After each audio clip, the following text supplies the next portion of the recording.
आज की कहानी का शीर्षक है माही जैसी कोई नहीं।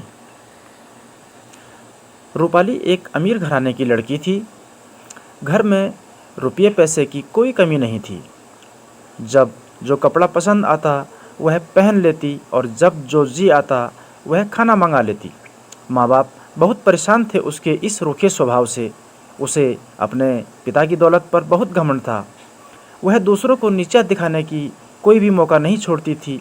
लेकिन मज़े की बात यह थी कि उसे स्वयं में कोई खोट नज़र नहीं आता था।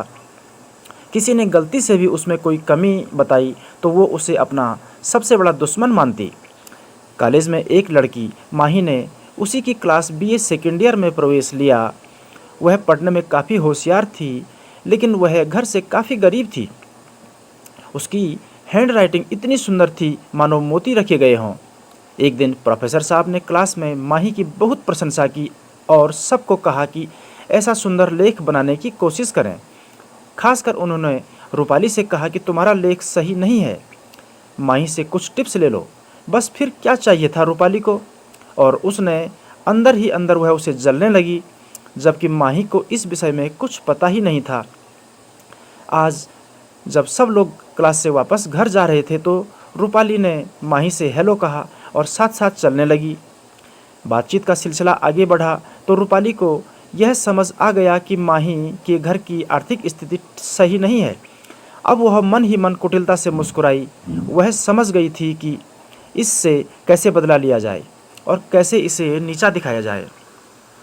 उसने माही को अपने घर पर आमंत्रित किया। कहा कि कल तुम्हें अवश्य ही मेरे घर आना है, क्योंकि मेरा जन्मदिन है। हालांकि माही ने संकोच किया तो रूपाली ने उसे ढाढ़स बंधाया कि घबरा क्यों रही हो, अब तो हम दोस्त हैं। ऐसा कहकर उसने उसे मना लिया। अगले दिन जब रूपाली के घर पहुंची तो वहां पहले से ही उसकी क्लास के काफ़ी दोस्त आए हुए थे। सबने अच्छे अच्छे कपड़े पहने थे। यह देखकर माही काफ़ी सकुचाई। लेकिन ये क्या, यहाँ पर रूपाली ने उससे सिर्फ हेलो कहा और अपने कार्य में व्यस्त होने का दिखावा किया और उसे अनदेखा भी किया। रूपाली के दोस्तों ने माही से सीधे मुँह बात भी नहीं की। माही को बुरा भी लगा, लेकिन अभी क्या कर सकती थी, इसीलिए वह चुपचाप एक कोने में बैठी रही। सभी ने पार्टी को एंजॉय किया।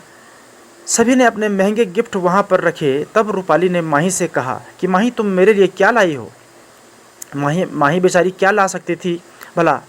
अपने हाथों से बनाई एक सुंदर सी पेंटिंग लाई थी, उसने वही दिया। तो सब लोग उसकी खिल्ली उड़ाने लगे कि पेंटिंग भी कोई देने की चीज़ है। और रूपाली ने एक कुटिल सी मुस्कान दी, मानो वह कह रही हो कि तुम मेरे सामने कुछ भी नहीं हो।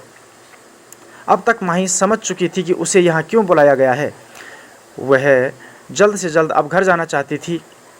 रूपाली की कोशिश यह थी कि माही के चेहरे पर लाचारी की कुछ झलक तो दिखे, लेकिन माही के चेहरे पर ऐसा कुछ नहीं दिखा।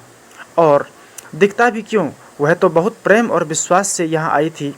उसे क्या पता था कि ये जालिम दुनिया करती कुछ है और दिखाती कुछ और है। अब माही उससे सावधान रहती। वह समझ चुकी थी कि यह मेरी अच्छी सहेली नहीं है, लेकिन उसका दिल बड़ा था। उसके मन में रूपाली के प्रति कोई नाराज़गी का भाव नहीं था। वह समझ चुकी थी कि ये लड़की बहुत बेवकूफ़ है और वह उसे माफ़ कर चुकी थी। एक बार माही सब्ज़ी लेने बाज़ार जा रही थी। गली काफ़ी सुनसान थी। तभी उसकी नज़र पड़ी कि सड़क के किनारे लहूलुहान स्थिति में रूपाली पड़ी हुई है। वह फटाफट उसके पास पहुंची और उसे उठाकर सहारा दिया और हॉस्पिटल तक ले गई। जब रूपाली को होश आया तो उसने बताया कि एक बाइक सवार ने उसे टक्कर मारी थी और वह भाग गया था। फिर रूपाली ने बताया कि उसने अपने सभी दोस्तों को फ़ोन किया, लेकिन किसी ने भी इस समय फ़ोन रिसीव नहीं किया। ऐसे बुरे वक्त में माही ने उसकी मदद की। आज रूपाली को स्वयं पर पश्चाताप हो रहा था। उसने माही से अपने बुरे आचरण के लिए माफ़ी भी मांगी। रूपाली ने माही से एक बात छुपाई थी कि जो हाथ से बनाई पेंटिंग माही ने उसे जन्मदिन पर दी थी, वास्तव में उसे रूपाली ने मन ही मन बहुत पसंद किया था और उसे अच्छे से संभाल कर भी रखा था। यह बात रूपाली ने आज ही माही को बताई। अब दोनों साथ साथ मुस्कुरा रहे थे और बातें कर रहे थे। कहते हैं कि दूसरों को बदलना आसान तो नहीं होता, लेकिन अपने अच्छे आचरण से दूसरों का हृदय परिवर्तन किया जा सकता है। तो बच्चों, उम्मीद है कि आपको यह